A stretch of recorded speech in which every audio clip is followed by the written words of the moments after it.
Why does anyone pick up a camera? Is it to tell a story?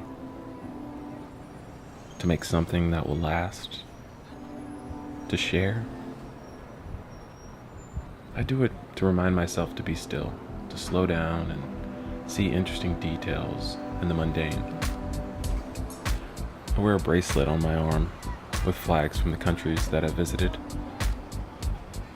When I go to each of the countries, I like to immerse myself in the culture and in the wildlife, meet new people, and see some of the same things that people before me have seen. Whenever I do that, I try to capture it in a different way. The inevitable evolution of being a photographer is wanting to be a videographer, learning ways to take pictures and take video to tell your stories.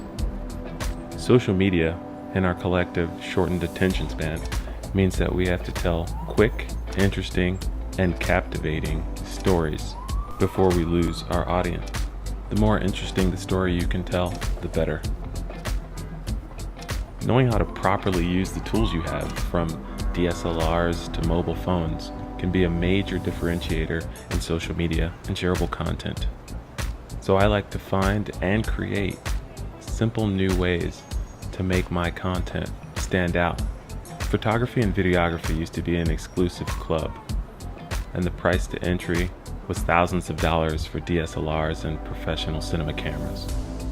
Now, my iPhone actually has higher resolution at greater frame rates than my Canon DSLR.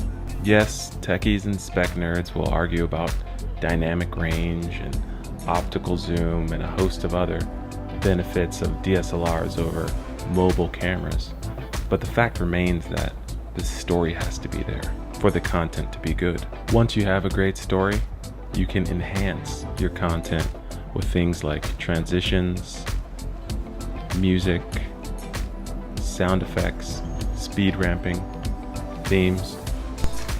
So let's get out into the world and take better pictures, shoot better videos, and tell our best stories.